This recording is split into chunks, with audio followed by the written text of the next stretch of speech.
What's up, everyone? Welcome back to another episode of Hey Babe, Can We Talk? With me, your host and bestie, Drea Renee. If this is your first time here, welcome. This is the place for those who just can't seem to get it right when it comes to matters of the heart. I am you, you are me, we are one. I get you. And if you're returning, I missed you. And we're going to have a great episode. On today's episode, we have licensed psychotherapist and transformational coach, Silvy Khoucasian, in the house with us today. We're going to be talking about triggers, setting boundaries, and being vulnerable in your relationship. But before we get into that, make sure you hit that like, follow, subscribe, and comment down below because I love to hear from you guys. So without further ado, let's get into it with Silvy Khoucasian.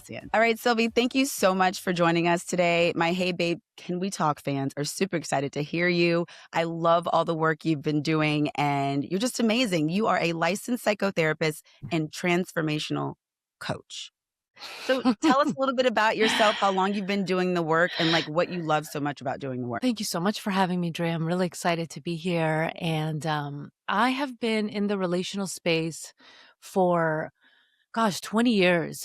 It's hitting almost a 20-year mark. I started as an actress in Los Angeles. As we know, we both live now. Yes, we do.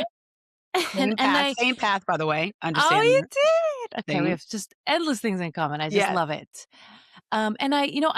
Acting for me was a place where I got to really connect with all these lost parts of myself. And it was a beautiful journey for a long time until it wasn't. Until I was like, this isn't actually integrating any of my trauma, my actual stuff, my childhood wounds. And I was very drawn to group transformational spaces where I got to really taste the experience of having support for myself for the first time in those deeper ways. And I just got really drawn to psychology, connecting the dots, understanding attachment theory. And I pursued my master's in psychology and started Wow. working with I started really getting the taste of working with the whole age spectrum. I've worked with kids. I've worked with teenage girls in a group home. I've worked with couples, families, and I just absolutely love just anything that has to do with healing and helping people to reconnect with just the fullness of who they are. Yes, I love that, connecting with the fullness of who you are. And one of the reasons also I love this work is that when I'm walking around in the world, I want to be living authentically. And I think there was a time where I was completely unaware of what was happening. I thought everything was happening to me, right? And wasn't taking ownership of my accountability of my past, my trauma. And I'm in these relationships getting triggered, getting activated, and blaming the other person. So one of the things we want to jump into today is talking about when you're getting triggered in those relationships, like what that actually means. And understanding too, that you're never going to be with someone who doesn't trigger you. Like, I think people think if you're getting triggered, it's a bad thing, but it's not, right, Silvy? Like, these things happen in a relationship. There's another human being there. Absolutely. And, when we look at feeling triggered or feeling deeply activated in a relationship, we want to look at it from multiple frames. Sometimes we can be in a relationship with someone and the triggers are really valuable information and the way that things are navigated are unhealthy. They can be, somebody is they're lying and our nervous system is picking up on it. So there's these, there's these things our nervous system is picking up on. And then other times the triggers are revealing information about us and it's calling us to look at what is coming forward and looking at the whole context. Is this something about me? I mean, I'm somebody that has a very anxious brain, so I have to be careful. Same. Okay. Highly sensitive. Highly sensitive. A walking open wound at times. People call me Sensitive Sally. I'm like, what'd you say? Is everything okay? Did I make you upset? You want to talk about it? Yes. Like Drea. So, and that's important. That's important to know about ourselves, right? So we're more our nervous systems are more sensitive and there's beautiful gifts that come with that in relationship because we tend to be the ones that can help partners open up and reveal things about themselves. And not every single trigger necessarily means that there's something happening in the relationship. Sometimes that's, an anxiety that needs to pass. Sometimes it's like, there is something here. Maybe there's a new agreement that needs to be created. Sometimes it's simply Drea revealing a vulnerability from our past that wants to be witnessed by the other person. Ooh, that's so beautiful. That's so beautiful. That's what I love about this work because it really calls you to look inward. And I think a lot of times in relationships, I'll speak for myself, in the past, I don't think I was going that deep. It wasn't as intimate as I thought it was, right? I think a lot of times we don't say things. We don't reveal what we're really feeling, and we mask with the person that we're supposed to love and Yes. that's supposed to really know us. And so when you're getting triggered, people think it's automatically bad. This isn't the person for me. Mm, But one of the things I wanted to ask you is, what do sure. you think is the difference between a trigger versus like setting a boundary for yourself? I think sometimes those can get confused where Mm, someone's like, wait a second, what is this really about? I know for myself, I definitely got those two things confused quite a bit. beautiful. So this is a really good question and a really good distinction that I can help hopefully land. So let's say you're in a relationship with someone early on and they're passive aggressive or they're being a little shamey in the way that they're making comments about something, Hmm. or even the way that they're making fun of you is triggering you. It's reminding you of something from your past. Maybe you grew up in a family system. I was teased a lot. There was a lot of shaming in my family. Mm. I don't like to be teased. My husband knows this about me. Thank God he's not naturally a teaser, but I am somebody that it feels very shaming for me. Little playful ones are totally fine, but anything that has a residue of shaming quality, for me, shame is relational. So if somebody is being that way with me, I I can say something like, when you make jokes at my physical expense or at this expense, it doesn't feel good. Please don't do that. That's Mm. something I can set a boundary around. Look, if it was somebody else, Drea, they might not have that sensitivity. So it might not necessarily be an issue for them. Ah. And so this is where like we have to kind of tease things apart. And what I love so much about boundaries in general is that they shape shift and evolve and shift over time. So something that may be a vulnerability or a sensitivity at one season or chapter in your life may be a place you want to stretch. You might want to grow. I'm not suggesting to ask people to be shaming towards you, but there's certain areas where you might actually want to grow beyond once you've done that internal work Right. on yourself. Take Does that that make sense? challenge. Absolutely, that makes sense. Because Yes. listen, with this sensitive body that I have in mind, there are times where I do take a look at myself. And for those listening, I really hope this lands with you. There are things where I'm like, oh, you know what? This is something I really want to work on. This is going to happen again because there are things where I do over index. I'm like, maybe I am being a little sensitive. I need to sort of take accountability, self soothe, and take care of myself. This person isn't coming at me like that, especially in a relationship. I'm in a relationship Yes. now, and there are moments where I have to pause and give him what we call the bod, the benefit of the doubt. Mm. We always say this in our Oh, relationship. We're like, yes. hey, babe, give me the bod.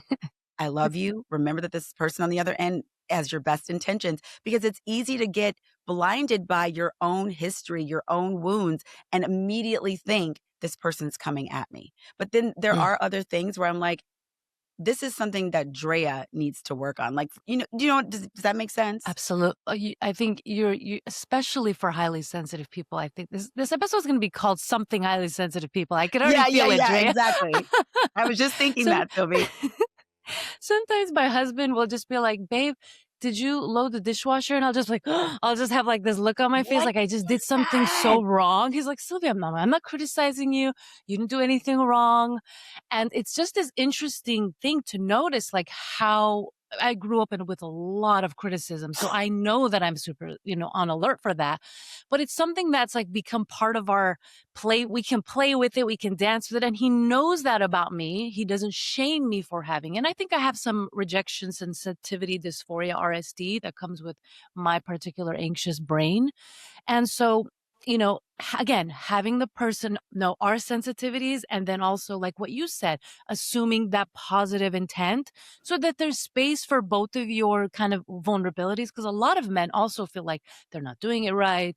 They're constantly fucking up. So it's a perfect formula for, like what is it? It's Collision, it's like the perfect storm. It's the perfect storm. And Exactly. listen, and listen, I will say this one is for the ladies mostly. This is for people in general, but particularly the ladies. Framing to your partner, if you're in a heterosexual relationship, any relationship really, is so important. How we say things, the tone in which we say things, Yes. and really taking that pause when you are bringing up something. Because as you said, Sylvie, you're correct. A lot of men feel like they're just not getting it right. So and so's just being sensitive. But I think well, I know it's important to have a partner that allows the pathway for that. So then we Mm, don't get stuck in, like I said at the beginning of the show, not saying anything, building mm, resentments, setting those boundaries, really understanding those triggers requires a level of vulnerability. And I know that's another mm, something else that I really want to get into. The vulnerability, allowing somebody full access. I bet you a lot of mm, people listening right now, if you take a minute and you think to yourself,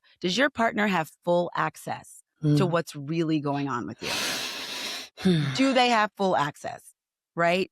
Or mm. are you really keeping things and building these resentments? Right? So how do you Yes. stay vulnerable in a relationship, Sylvie, and keep Mm. these healthy boundaries? How does somebody do that? How do they step into that? Yeah. And I think, that what comes up for me as you say that, Drea, is almost also like, do we have access to our own vulnerabilities? Ooh. Right? Do we even have we taken the time to really get to know what are our sensitive parts? What are the areas that we may bring into a relationship that might be a little difficult for the other person? I talk a lot about relational mindfulness in my work and Yes, tell us about relational that. generosity. Yeah, so relational mindfulness is this kind of intersection between the self, the other, and the we-ness between you. And so when I'm at the point now in my relationship where I know what I'm doing. I can see it happening in real time. I have that mindfulness awareness. But when projections first start to happen and things start getting revealed early on, that's when we sometimes first get a taste of that. And so taking that time to understand, okay, wow, why did that trigger me so much? Or what was it about that was activating? Is that connected to my past? Is that connected to my culture? Is that connected to systemic injustice? What's going on here? So if Mm, we don't do that work on our own, we have to spend some time with ourselves to understand and unpack what our strengths are, what our challenges are, so we can bring that kind of attuned relational mindfulness when we're with someone. I love that you said that because it really does start with yourself. Being and Yes. listen, Sylvie, let's be honest, like Yes. that can just be confronting in itself. I know I've had some moments where I'm Yes. like Taylor Swift, I'm like, "Oh, it's me. I'm the problem, it's me. Oh no. Okay. I'm sorry. I'm sorry, whoever I'm dating." You know what I mean? I Of take a step course. back because, when Yes. before I did this work, and I have so much grace for myself and I forgive her Mm, and all the things, truly, because you don't know what you don't know. And I didn't realize I was going on these dates mm, expecting this person that I didn't even know. And let's not even get into the men that I was attracting being in that space who had no capacity mm. to have the space for somebody like me, you know? So then you just have two Yes. little storms trying to exist around each other. And again, I'm really grateful that I am in this work to really figure out the deeper levels of intimacy of a relationship and also the deeper levels of intimacy within myself. Because, Mm, this episode, vulnerability, healthy boundaries with your partner. But as you said, it's like, what are the vulnerabilities that I'm dealing with within myself, the mm, truths of myself, mm, right? mm. So yeah, I Yes. think that that's Yes. really, really important. And then taking that to another person. How do you present that to another person? And this is where I think getting the kind of support that we need sometimes can be a necessary bridge.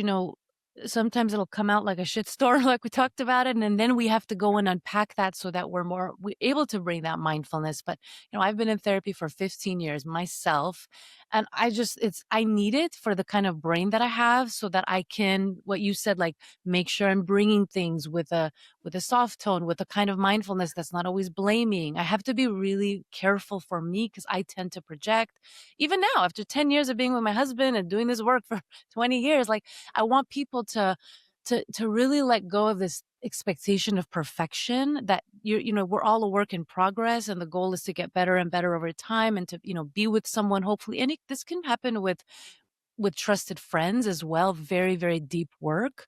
But that vulnerability Yes. with self is huge. So if you struggle, like some people that have ADHD or trauma, they really struggle with that self awareness. So having a Yes. therapist or a coach, somebody that can ask you questions to help you start revealing those things in a safe space so that you can be witnessed, so that you can start integrating things. Or I think you've brought up journaling in your podcast episodes. It's Yes. such a powerful way to Girl. reveal yourself to yourself. It also is helpful to keep receipts. I'm like, because I wrote this here on a I will quickly do that, girl. But Yes. I and I have to call myself out because, like you said, watch your tone, take a pause. Because my instinct, I'm defensive. Because like you, oh, Drea, did you empty the dishwasher? Oh my God, you hate me. What just happened? Oh my God. And it's like none of this is true. So another thing within that is understanding that for me, that voice doesn't go away. I'm aware of the voice and I don't respond from that place. I have to take a pause and I'm like, okay, my brain is doing that thing. This is not what this person is saying. And then I respond from there.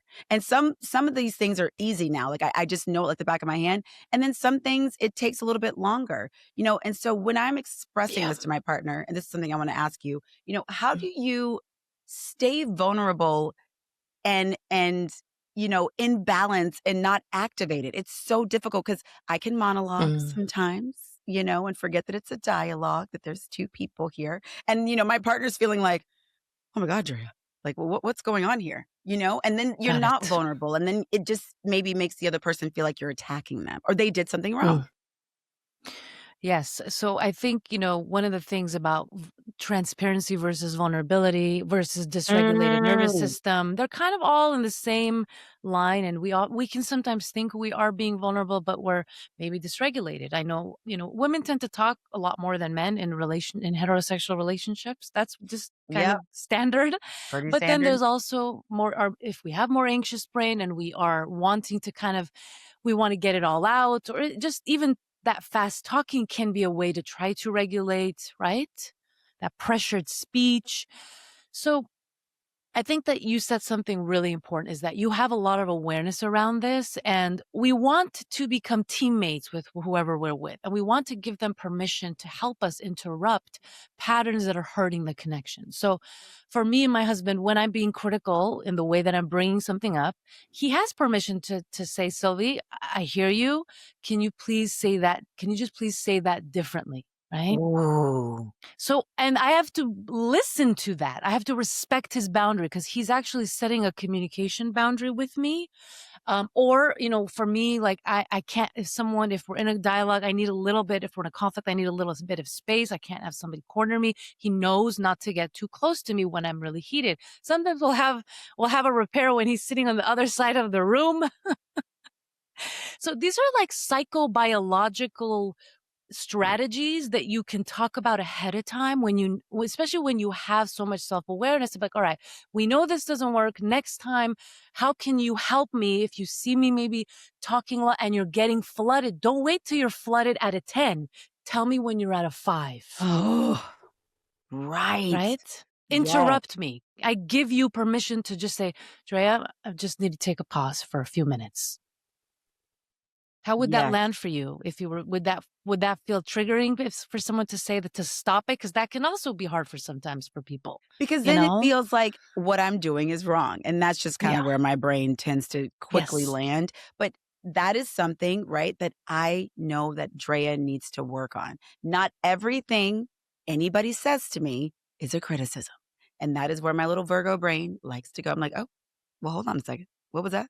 And I'm so in tune with everything. And also just, Yes. realizing before I got into this work, the exhaustion my past partners must have felt, because I just and especially when it comes to repair, which I really am so grateful again that I have the awareness around. And listen, guys, it's not a perfect journey. You're not going to get it Yeah. right every time. Sometimes you are going to go into situations at a 10 because that's just what happened. It's not about doing it perfectly. How Yes. quickly can you get back into alignment? What does that repair look like for you and your partner? And it also doesn't have to look like what somebody else's repair looks like. That's another Yes. thing too. There's not one way to do this, but willingness to repair is the most important thing, right? Like when you're with, I think it sounds like willingness your is the most husband. important thing. Willingness is like the number one quality I feel like to look for relationally. Just be willing, right? Because that means you're open. That means you're willing to try. You're willing to do things different. You're willing to learn. You're willing to grow. Without that willingness, there's the flexibility to really grow in a relationship with somebody else. We cannot do this without that willingness to be influenced by another person, right? Right. And if you have two people who are willing, they're showing up and they're saying, we want to do this work. We don't know what we're doing. We're still going at a 10 activated. what would you say to them? Because if everybody's trying and it's still kind of falling flat, how do you get back to Mhm. pausing before we get to a 10? What does one do? Yeah, there's a couple different things for me when that's present. I kind of like to work backwards. I want to make sure first of all that couple is on the same page of their relationship vision. Do they want the same thing out of the relationship? Because sometimes couples will be fighting about things and there's this underlying like im im imbalanced or unaligned reason for being together. And I think it's so important for anyone that's single that's listening, or if you're in a new relationship, to really get clear on what is the purpose of you being in a relationship. What's the purpose for you? And are you aligned? Are you choosing people that are really aligned with that? Because I think when that bigger piece is there, it motivates you to be willing to work through those bigger issues. That's one piece. Are the pieces that the relationship skills, what do we each need to learn on our own end to help bring the sense of equanimity to the relationship? And what are the agreements we need to make when we're in a calm state so that we are also creating a little bit more of a safe and more secure functioning relationship environment. So there's a couple different things. And sometimes that means we need help. Sometimes two people are stuck. I mean, I'm a relationship coach and licensed therapist, Drea. My husband is a men's coach and relationship coach. We both do the same damn work and we've been stuck. We've been stuck and we've had to go to therapy in different chapters of our lives where we're like, we are both such good talkers. I could talk my way through things. He could talk his way through things, but it Exactly. doesn't do anything. We're still disconnected. We're still stuck. So having someone else help regulate us when we're kind of working through things can sometimes help integrate pieces. Like I can't, like both of our inner childs are present here. We need an adult to kind of help us, right? Exactly, Sylvie. That is when I Yeah. stepped into that awareness of where I was showing up in the day to day with my partner, I was like, am I in my 7-year-old self or am I Yeah. in my adult self? And I can tell in Mm, my tone, mm, I can tell in my mm. posturing because then I'm speaking and I'm like, whoa, okay, all right, Yes. I need to take 5. And I've Yeah. learned there's I don't know if it's a Chinese practice, but it's something called Mao, MAU, where if a Heard of couple's him. dysregulated, they take 3 minutes and they just pause and they don't say anything to each other. And I've been practicing this with my boyfriend. And if we both, because we are both very anxious people at times, and we Mm, both get mm, activated very quickly. And I'm like, okay, let's take 5. All right. And I bring my voice down, very conscious of the tone. But one of the things you touched on, I wanted to talk about, which is like, you know, if you're a good talker, you're like, okay, we could just move on. It's like, how do you know? And what can couples do? Because it's like, I know there are times when I'm like, okay, I just want to move on from this conversation, but mm, I'm not actually in the place to start the repair. I just want to be done with it, you know? mm. And I'm like, and Uh-huh. then we kind of go on, but it's like a wound that you didn't fully bandage up properly. And you're just like, I'm just going to throw this on here. It's still bleeding, but I'm just ready to move on. Like, how do you Mm. prevent that? Yeah, I mean, I think that's a really great question. Knowing your own brain style, I think, is really, really valuable in this. Like, I think you had a podcast episode with someone who specialized in repair that I thought was really, really valuable about even just sometimes knowing that, like, there's no I remember this one time I was arguing with my husband on the couch. I just felt so desperate in my attempts to be validated and seen that even when he validated and saw me, I was like, that's when I really hit my vulnerability. That's when I felt like it was like a dropped to my knees moment of like, this is not about him. But this fight Mm. opened up something in me that I need to let myself surrender. It feels very spiritual, like drop into this moment of like, no matter how much my husband stands up for me, it will never feel like enough because that's one of my core wounds. And that's yours, not It's his. mine. That's mine. But when I can be vulnerable about that, my husband can actually be very loving towards me and witness Mm. me because he knows now it's not about him. He can give me that attunement and loving and comfort that I that part of me so is longing for. It's feel emotional even just talking about that. Oh, But it's hard to takes, I think, so much humility and just trust and willingness to surrender to that, you yeah, know? And so I yeah, think that might be a question. If there is a repair that just feels unbridgeable, may we ask, maybe we go in the other room and we ask ourselves, okay, has my partner been attuned? Have they been loving? Have they been warm and caring? Have I actually shared what this wound is? Have I shared any context to them so they can really get to know what this is right. about for me? If I've done all those things, okay, then maybe I need to kind of just sit with this and let myself just surrender and feel what's here for me. Right. Oh, girl, I'm like, "Okay, don't try to mess up my makeup Yeah. today, Sylvie." It's That is deep, it's the really it's deep. deep. Yeah. Yeah, because Yeah. and just what you said right now just is such a testament to the depths that your intimacy can get to, and I don't Yeah. know if a lot of people want to, because it is very Yeah. confronting, and they tend to go, "Ooh, that's like a level 10. I think I'm cool around a nice 5, 6. I'm cool." Yeah. Like, you guys go ahead and do that, but I really think your Mm, relationship has such a better chance in terms of longevity and substance and really looking at that person without resentment if you can mm. have these conversations without, feeling all these other the criticizing and even if you do feel those things, like you said, being honest and allowing your partner to feel them. So another thing I wanted to ask you, what are some actionable things that Mm. people can do? Like, for instance, you mentioned you and your husband can have a conversation across the room. Some Yeah. people talk Yeah. about the framing of how you say things Mm. of like the sandwich method. What are some Yes, actionable yes. things that people can do so that their partner can still stay regulated and help them Mm. not get activated from what they're hearing? Like, you mean in the midst of In conflict, the midst of potentially? Yeah. conflict, like, Yeah. the pausing, like, what are some things Yeah. that people can do? Yes, I think it's really good to build that skill of mindfulness within yourself. So as you're entering conflicts in this next chapter of your life, for whoever's listening, pay attention to try to be more present to your own body, your own nervous system, what happens for you. Like Drea said, okay, is this my 7-year-old? Just like getting more familiar with the different parts of you. Is there an entitled Mhm. part? Is there a part that shuts down and wants to punish? And there's a couple things with saying it out loud, just being honest about what's happening. Like there's a time where I wanna be critical towards my partner, but, like, I really wanna be critical right now. I just own it, right? So just owning it, and there's like that can help disarm things. If you've already kind of gotten through the fight, or let's say you're in the middle of it, sometimes, what I recommend is for couples to do "Can I do a redo? I really started that badly. I really hated that. Let's try again. Can I try again?"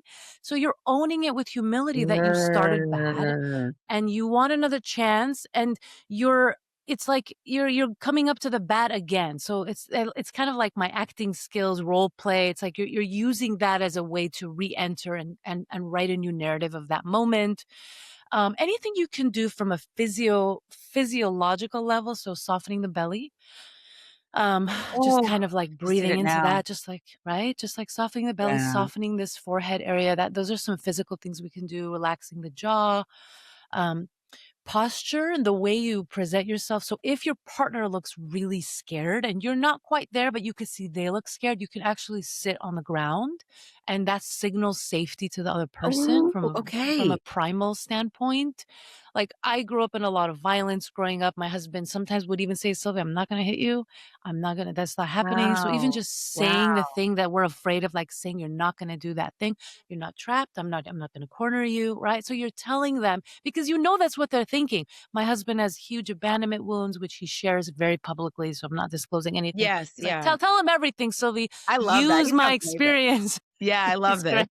I love this. And I in the beginning, I would be very threatening in the way that I would fight. I was like, "Sylvie, this is unacceptable." I now, whenever I'm, like, leaving the room, if we're fighting, but "Honey, I'll be right back. I love you. I'm not going anywhere." I don't have to do that Oh, nearly as much anymore because we have built a lot of safety and trust. Now we're solid, but in the beginning, and by beginning, I mean, like, for the first 6 years, Dre, I don't mean just the first year, I would do that a I'm like, the lot. first few weeks, first few months? No, no, no, years. I would do that as a way for him, because what that also did is that helped him not check out. It helped him stay online, right? Ah. He would Yeah. cross his arms a lot when we would fight, and that would scare the shit out of me. I was like, "Oh my god, this just feels so intimidating."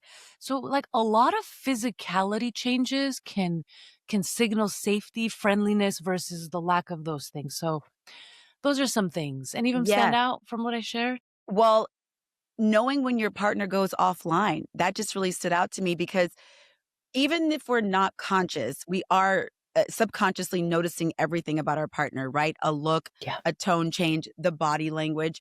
And I think for me, what came up is wondering what I do that my Mm, partner sees when I go offline because I mm. can do an eye roll or two, which I really want to stop doing, but I do an eye Yeah. roll or, I'm looking around and, you know, and I'm really it's a practice. It's a practice. Yeah. This work in terms of Mm, application is still newer for me, right? mm, I think there's been a lot of research, there's been a lot of studying, there's been a lot of talking. And let me tell you something, Sylvie. All this stuff is so easy when I am not in a mm. relationship.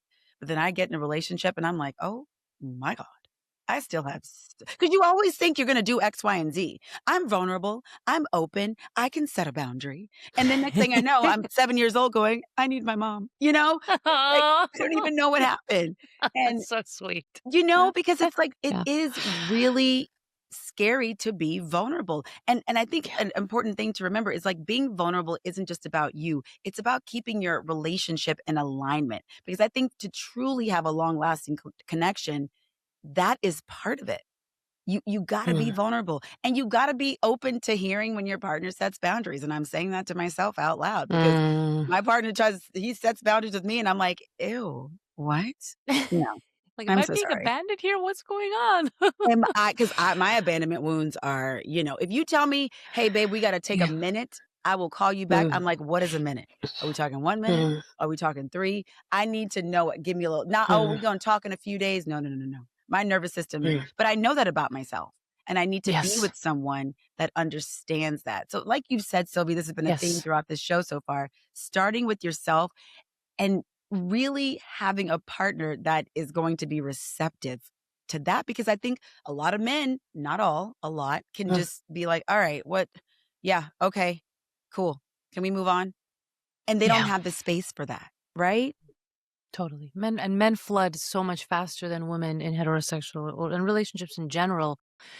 And being aware of that to support them to build capacity more and more over time to help them become more relational because that is also a vulnerability for men. We know that men are not supported in so many of these ways. And I Yes. do believe women are more privileged in this area. It's not a privilege that gets talked about as much because obviously men have historically also hurt women in so many ways. And now, as we're becoming more of a bridge and wanting to still be in relationships with men, how do we also bring them towards where they are going to be more relational and to be mindful of their vulnerabilities, but also, bridging with us and being mindful of our sensitivities. And I think, you said something that um, is so important is that humility quality. There's two things that I talk about with a lot of my single clients is when you're looking for a partner, we tend to focus on a lot of the personal qualities and accolades and achievements, but those things are not going to do anything for the relationship skills aspect of No. things. So those things are great and we want certain things that are important to us. That's fine. But make sure we're also looking for, people that are, building those skill sets, whatever that looks like, whether it's warmth, care, are they a good listener? Is there willingness, humility, that piece. And then the other, just the humility aspect of being willing to know that there's so much to learn about another person when you're in a new relationship. Oh my My God. goodness, that gets mirrored back to you. That is so humbling. My gosh. I thought So I humbling. could read people's faces, Drea, when my husband was going through an emotional and I come from a culture I can read Middle Eastern faces more easily because that's the facial recognition cue of my culture that I grew up in. Right. Yeah. But I could not read my husband's face. I was like, why can't I attune to what you're feeling right now? And it was so hard because I just had to constantly be like, all right, this is what I think you're feeling. Is this accurate? And he's like, Right. no, Sylvie, it's not. I'm not. this with you. I actually feel this or this. And so there's a whole relearning process we have to be open to. Yes, and also believing him when he says that. So Believing for him. me, Believing him. I'm Yes. right. I told you what you're feeling. So this is what we've decided with my history and my wounds. Therefore, what Yeah.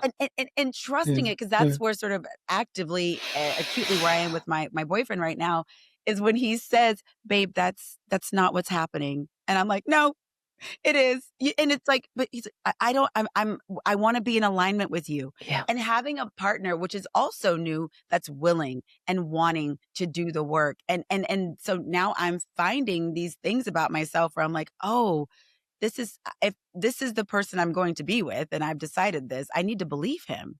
But like, we Mhm. want to get to the next phase of whatever we're talking about. We want to move on. And I think I've just had some partners in the past that, they shined during the Mm. dysregulation. That's where they kind of came alive. Because some people, their own histories, um, make that space of being disconnected, they feel connected, like the drama and the Yes. arguing. I dated a guy like that. He would think nothing of name calling, disappearing, Mhm. coming back like, "Babe, Oh. what's up? What's the problem?" Oh, yeah. You know? Yeah. And I'm like, "Babe, you said Absolutely. X, you said Y." And he's like, "Oh, come on. Like, you're being ridiculous." And I'm like, "No, no, we need to Ugh. unpack this because we're just gonna keep building a mountain of things that we don't talk about." So I had to unlearn these Yeah. things, right? Well, that's a really big, that's a kind of boundary violation that doesn't get talked about as much. It's an intellectual boundary violation when somebody is not willing to name the reality of what's happening. And I'm not talking about two different perspectives because that's a different thing. I'm talking about you said this and you did this. You're not willing to be honest about what's happening. And so it makes sense why somebody would then be afraid to trust what somebody's saying in a future relationship. E e Thank you. Thank Yeah. you. Because and you start to feel a little crazy, like, Yeah. wait, and so then you learn to just that wound does not get healed. It's still open, and you're just putting more bandages on it, but you're walking around bleeding, and everyone's like, "Hey, you're bleeding." And by that, I mean, you don't look as happy. You're a little checked out. Like, my family and friends started to kinda notice, like, "Hey, what's going on with you? You're walking around with a bleeding arm because we're not healing it. We're not talking about it. We're not." He's like, "Ah, you're fine. Don't worry about it." And so, Yeah. and now having a partner that's like, "Hey, trust me, this is what's happening. I know you're and I'm just, you're getting all this love that, you know, you don't understand, because being with someone that wants to be with me, to be honest, was a new thing for me. I was like, "You Mm. like me?" He's like, "Yeah, Drea." And I'm like, "Oh, oh, okay. I'm not used to this," because I had to like Oh, myself first. yes. Yeah. Yeah. Yeah. It's And powerful. What you're saying is really deep. And, that agreements being aware of what secure functioning behaviors are, I think is really important before we sometimes enter a relationship if we've had difficulty in the past. So that we can kind of scope out what is my personal red flag. That's not maybe for somebody else, but for me, okay, transparency and honesty. That's a number one. Not, I mean, everybody needs that. Let's keep it real. yeah, Like, who's gonna survive with dishonesty and lack of transparency? That's not conducive to an intimate, safe feeling not relationship. a So real intimate relationship. No.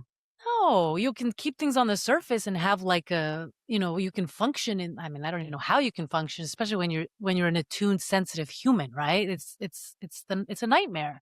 It's a So I think nightmare. that piece is like, what is the definition of secure functioning? How am I behaving that's not secure functioning that I need to be aware of? And what are some of the ways the person I might be in relationship with be behaving in some ways? And how do we together co-create a new agreement system to protect us from each other, but also from ourselves? But also from ourselves, right? And I From think it's so ourselves. important, and this is something that came up when you were speaking just now, remembering that hopefully your goal is to be with this person, right? Mm. If we're having a Yes. disagreement and we are working on the repair, you know, and I really work to remember this when we're in our hot spots, we call it spicy spots. Yes. I love him. I want to be here. How do we get back to Mm. our space? Because I need to be heard. I need to be right. I need to X, Y, and Z. You need to understand me, sir. And all of the other things go out the window. So, Drea, pause. How important is it? Like, he moved my coconut oil in my kitchen. Now, it's a big jug of coconut oil. Silvy, I haven't touched this coconut oil in 2 years. I forgot that it was here. But he moved it. And for me, I'm sitting here having like a panic attack. And I'm thinking, what is this really about, Drea? Like, what is happening right now? This is really, in the grand scheme of our relationship, this is nothing. This is actually nothing. But I had to go on that journey, take responsibility, apologize, which is a whole other thing. Saying I'm sorry. I dated a guy for 4 years that if he said I'm sorry, I think he thought he was going to melt. He would say it in like different languages to be funny, but he could not say I'm sorry. So Apologizing, vulnerable. acknowledging, Yeah. let's talk about that a little bit. Yeah. Saying to your partner, "Ooh, I messed up. I did something It's wrong." man, there's so much in the art of of repair and apology, and we definitely want to go back into the family system and look at, first of all, did we ever witness healthy repair apologizing? Some kids were like forced to apologize and they had no idea why. They're like, you must apologize to your aunt or your uncle or your grandma, or in these ways that were actually really invasive or confusing for the child or whatever age they were in. And so that lens shapes us. If we were somebody that got criticized a lot, or somebody that, shame comes online around 2 years old as a child. If shame wasn't Oh. regulated well with the primary caregiver, that person, whenever they feel like they may be doing something wrong, even if it's perceived, something small, I had toxic shame for most of my life. I mean, I would Mm. opt out of a situation before I would get pulled out because I was so terrified of making a mistake because I could not tolerate my shame. So that can also be associated with, if I'm vulnerable, therefore I am feeling shame or I'm putting myself under attack. What was the consequences if I did do something wrong as a kid? Was there violence? So there's such a rich umbrella that again comes back to knowing oneself, learning about oneself. And you're not going to know everything about yourself before you enter a relationship. It gets revealed over time.